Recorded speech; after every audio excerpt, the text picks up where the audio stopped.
that we have a missions wall, and on that missions wall are different missionaries and ministries that we support.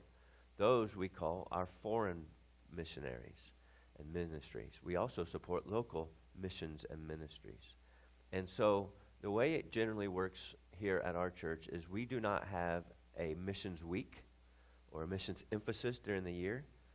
We just keep our eyes open for opportunities to touch base throughout the year with those ministries and missionaries as they are available.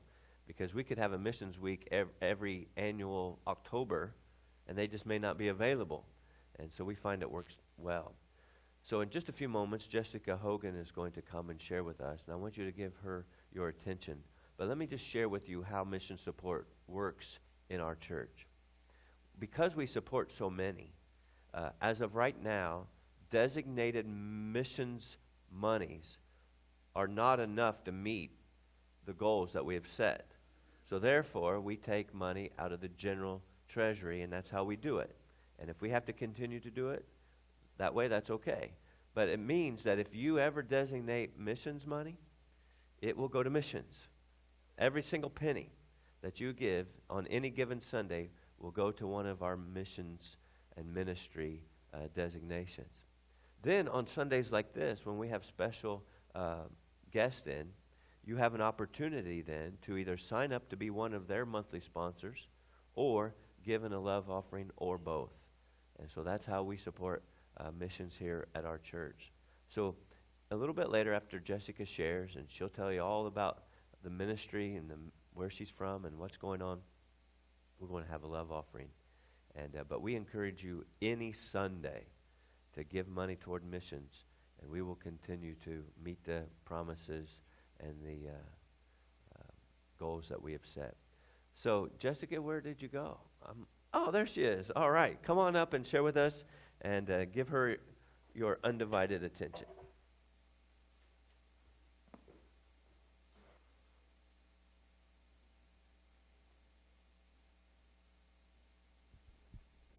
Hello. Good morning. How are you? Oh, thank you. You guys are a happy bunch of people. It's good to see you. So, thank you so much, Pastor Paul. My name is Jessica. I was here, I think last July. I was talking with John. I think that's when I was here. Does anyone remember my visit? I remember some of your faces, like yesterday. That's awesome. So first of all, I just want to say thank you so much for allowing me to come and share. I love the opportunity to come and talk about what God is doing on the other side of the world, and just the privilege that I have to be able to see it firsthand. But more importantly, I love the opportunity to meet the people who are making that a possibility for me, who are making, providing the support that we need to be able to do the work that God has called us to do.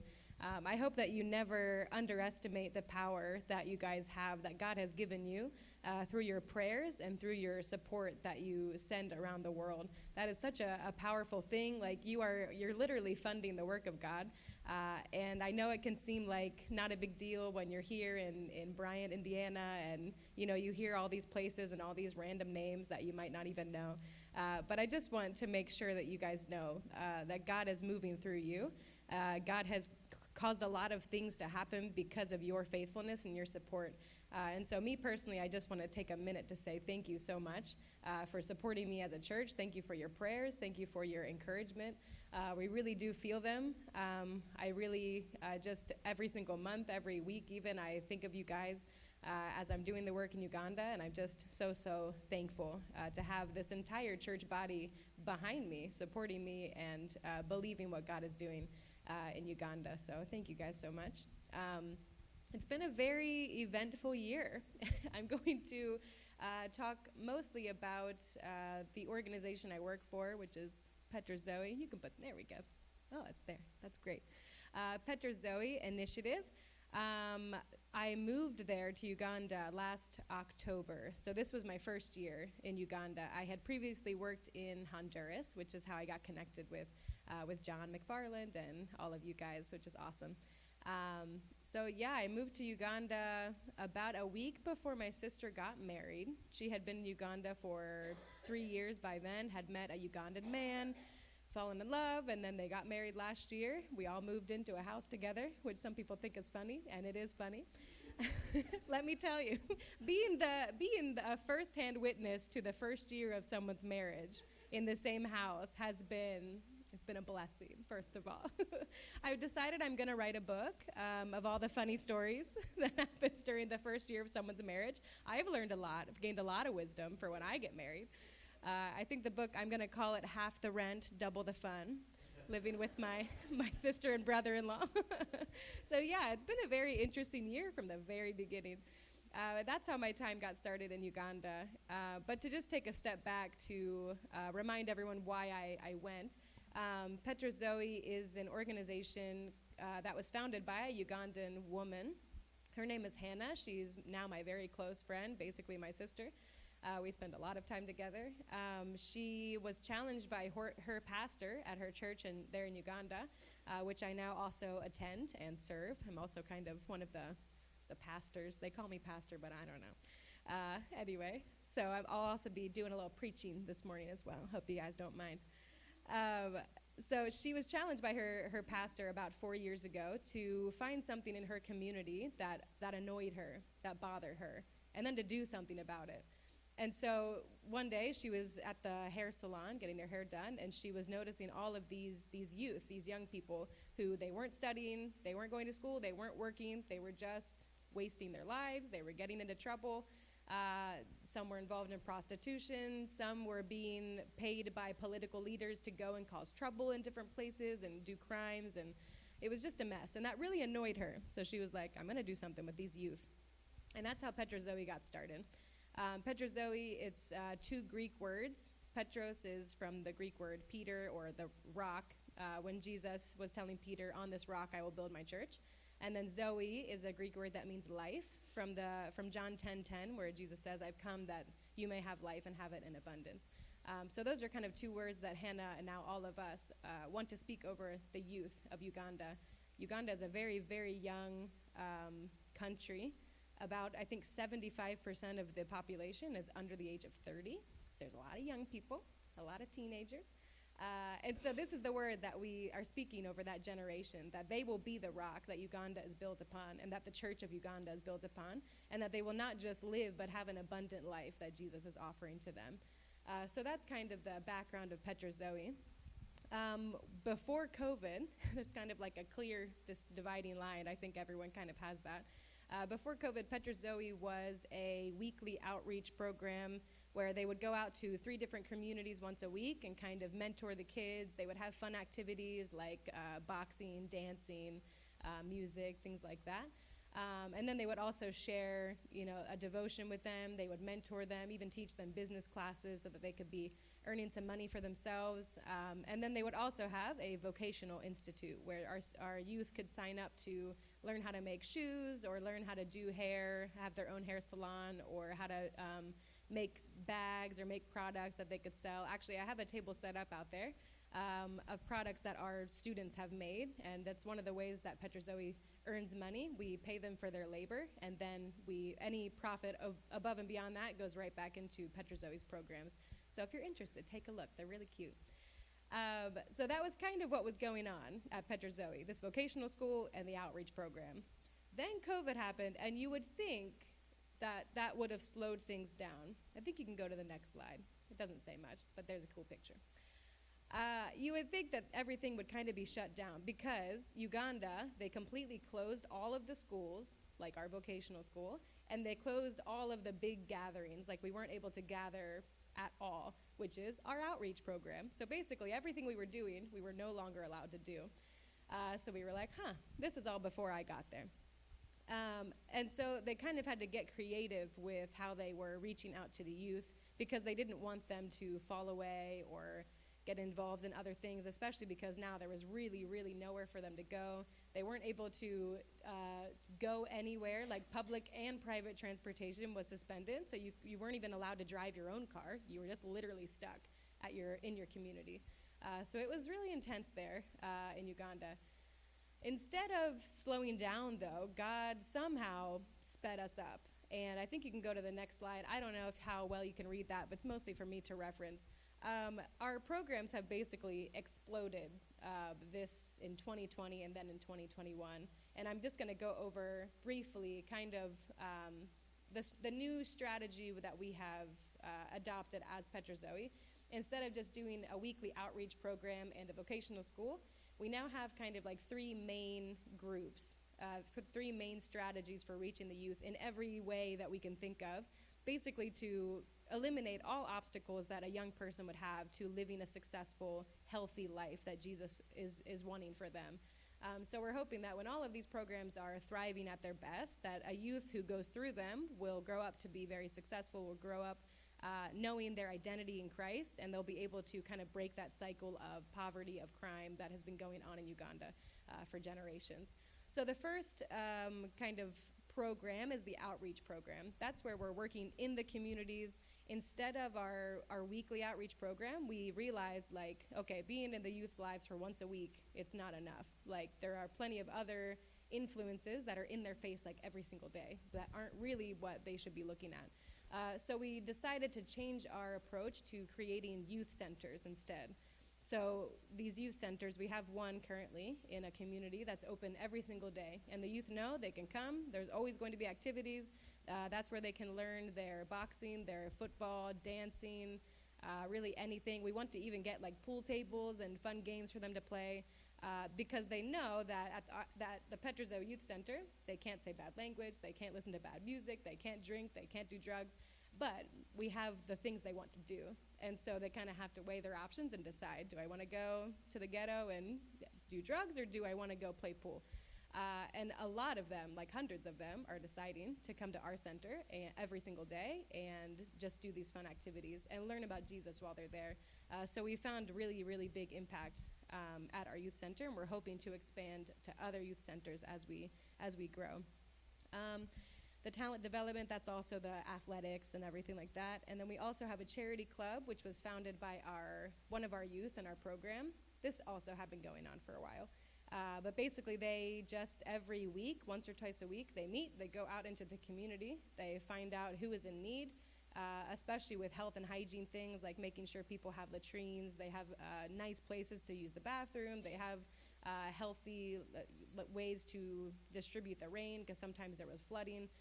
So they'll basically just offer their services to go and help, especially the elderly, the widows, and the community. And they've been able to impact really thousands of people in the past 3 years with their work. So that's the outreach program. Then we have the education program, which is our vocational institute, which is what we had. We also started a leadership academy for those high-capacity youth who were kind of natural leaders. We just want to invest extra in them because we see the potential they have to mobilize and to impact the youth that are around them. So that's kind of a year-long academy. It's not working right now because of COVID, but soon. And then we're also getting ready to start an early childhood development center. Another program that I'll talk about in a minute is our Teenage Pregnancy Center, which was started, I think, about a year and a month ago, where we were seeing the huge need to reach out to young teenage mothers in Uganda. It's honestly at epidemic levels. I think the statistic is 1 in every 4 babies is born to a teenager in Uganda. So 25% of mothers in Uganda are teenagers, which is kind of scary. So we have a residential center where we welcome these pregnant girls in. A lot of them are products of rape, incest, things that were kind of beyond their control. So we welcome them in. We provide their medical care, their nutritious food, the safe housing, counseling services.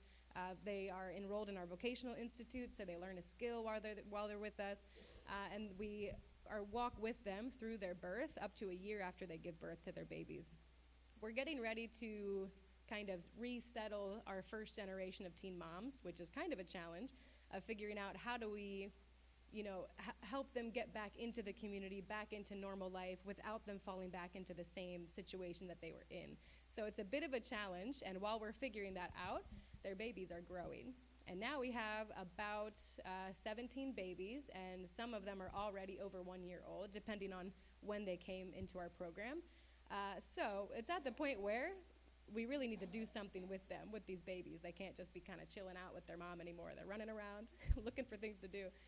So we decided to really invest, not just in the teen moms themselves, but with this generation of babies who have not yet been exposed to the world. They've not yet become teen mothers themselves. And so this is really the time to start pouring into a young person, is right when they're a baby, a child.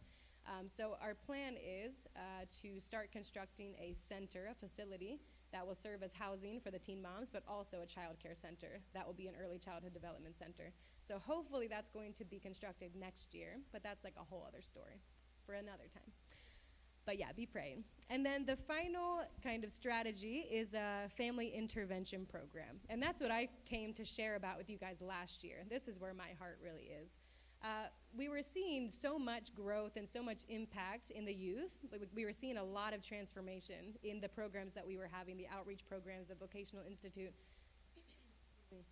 But at the end of the day, they go back home to their families where, you know, there's substance abuse, there's physical abuse, there might be an absent father or who had passed away. You know, there's all these different situations that make it really, really hard for a youth to break out of that cycle of poverty, of that cycle of abuse. Like, there's just so many factors at the home level. And so if we don't involve the entire family, there's really only so much we can do. We have to kind of get everybody involved. And so that's why, yes, I came to talk about the foster care program, which is like, that's what I'm really passionate about. For those kids who come from very, dangerous, risky situations that need to be removed from their home, placed in a loving family while we work with whatever's going on with their biological family, like what needs to be done to make this environment a better, healthier space for them. But there's also some situations where a young person, they might not need foster care, they might not need to be taken away from their home, but there's some things we could offer their family to help it be a more ideal environment, a more healthy environment. So we want to come along and kind of create individualized plans for each family and figure out, okay, what does this youth need to be successful and healthy and able to follow Christ with all of his heart, and then what can we offer as Petra Zoe and as partners, because we're also getting partners of other organizations, because obviously we cannot do this work alone. So we're looking always for organizations who are already doing good work and how we can work together to multiply our impact. So we have a lot of connections now that we can get our youth connected with, so that they can get the resources they need, get the help, the counseling, the coaching, even maybe some temporary financial support, business classes, teaching their parents how to make money, how to save money, so that they are able to get themselves out of whatever situation they're in. Under that is our Teenage Pregnancy Center, and we also have a medical clinic. We have all of the equipment for a really nice lab. We have a delivery ward in our Teen Pregnancy Center now. All we need is the staff. So once we have a lab technician, once we have a midwife and a doctor, we'll be set to go. We'll be able to treat our teen moms and our babies, and we'll also open it up to the community so that they can also receive affordable health care, but it will also kind of be a way to earn income as Petra Zoe. So those are all things that are kind of in the works. Some are already functioning, some will be functioning very soon. So as you can see, there's a lot going on. Yeah, that's Petra Zoe right there. So I'm going to kind of go back to that, but first I just wanted to talk a little bit about my personal experience being in Uganda and how this year worked out. Because, surprise, surprise, this year looked nothing like I imagined. I thought I would move to Uganda, start this foster care program, and everything would be great. I'd have 100 families I could report back on to you right now. But instead, God kind of took me on a very different path. And I think it's something that we can all relate to, because we see where we're going or where we want to go. If I want to leave this room, I'd walk and I'd leave in this straight line, right? That's the quickest way out the door, unless I go there, which I guess would also work. But instead, God tends to send us in a dance, all around the room, touching all the windows and finally getting to those doors. And then I'm oh, I see where you were going. But in the meantime, I'm just why am I doing this? Where am I going? And that tends to be what following God can feel like. I think some of you guys can relate to that. And it's very easy to start doubting and to start being like, what? Like, you told me to start a foster care program. Like, why am I doing this? And so it's been, honestly, a very stretching year for me. When I first moved to Uganda, I had been in Honduras for about 4 years, and I honestly was very content with my life. I felt very satisfied with the level of serving that I was doing. I felt I was doing pretty good, all things considered. And then I moved to Uganda, and I felt like God was saying, I could do more through you. And I was like, oh, okay, that'd be nice. But God was like, but there's some things I need to show you, and some things in you we kind of need to get rid of if I'm going to be able to use you at that level. And I was like, okay. Not as excited. And so this has been a very interesting year of God showing me things about myself and kind of working in me and stretching me to my limit and beyond my limit. Anyway, again, that's a whole other story. But overall, it's just been a very amazing experience. So to kind of clarify what I'm talking about, when I first started to focus on the foster care program and try to get foster parents and get things set up, and I would talk to these government officials about what we want to do, because obviously we have to work with the government so that we're not just stealing children and placing them in random families. We have to make sure it's all legal and above board. Honestly, things were not moving well. They were not moving very quickly. And there's this one government official that is in charge of the entire city, like all of the children. So any case that has to do with children, you have to involve this man. And I will try to be kind. He's not an easy person to work with. He's not really going out of his way to make things happen and to really, go out of his way to help the children that come into his office. That's all I'll say about that. But I tried to introduce myself, because he already knew about Petra Zoe, even though sometimes he forgot. And I would try to explain what the foster care program was, what our dreams were, what our heart is. And after listening to us explain for a while, he basically just said, this is not going to work. Like, legally, this is not how foster care works in Uganda. It's just not going to happen. Because in Uganda, their law mostly talks about orphanages, because that's what's been very prevalent in Uganda, is just children's homes, and then you can kind of foster and adopt from there. But my heart was, we don't need children's homes. We have these godly families and churches that can take in children. And so we kind of can just skip that middleman where a lot of trauma happens, a lot of neglect happens, and we can just put them right into a loving family. But this guy said, that's not going to happen. We can't do that. And so I was just like, God, what do you want me to do now? Like, we're kind of stuck. And instead of kind of opening that door, which I thought, it's like, it's right there. The door is right there, God. Just open it. Instead, he was like, go to your church and kind of do what your pastor is asking you to do. My pastor was not asking me to start a foster care program. My pastor was asking me to start these small groups of discipleship in our area. And I was like, that's not what I want to do. But after like a month of struggling and a month of hearing these messages about being obedient and following the leaders that God has placed in my life, I was like, okay, let me just give this a shot. To cut this very short, because I see the time is running, things just started moving. Like, I started a couple of those small groups. I started, when my pastor would ask me to do something, I would just kind of do it, even though I was like, what am I doing? Like, I'm supposed to be at work right now. Why am I going to this church thing, But instead, I just kept, time and time again, deciding to be faithful and be obedient to what I felt like God was saying, even though it made absolutely no sense what I was doing. That's why I say, I kind of joke and say I'm a pastor, but they really do call me a pastor. I kind of like, they promoted me. Instead of just being the small group leader, now I'm over the other small group leaders, kind of discipling the leaders, and they give you the title pastor. So I'm kind of under my lead pastor, basically. And so, yeah, that was not what I went to Uganda to do. I've actually never wanted to be a pastor. Very, very against it. I told everybody, I don't want to marry a pastor. I don't want to be a pastor. Like, I want to be a missionary. And here I am being a pastor. I think God just laughs. Yeah. People say, like, don't tell God that you don't want to do something. And I was always like, okay, but God also cares about what you like and what you don't like. But what I found happening is that I started to like it. I started to enjoy this position that God gave me to be able to disciple people and to be able to pour into their lives. And so I've been thinking about a couple of scripture verses, a couple of stories about like following God even though it doesn't make sense. And the one I was thinking of was King Saul, when he first was anointed by Samuel, the prophet. And Samuel kind of tells him, like, let's see. When you've departed from me today, you'll find 2 men by Rachel's tombs.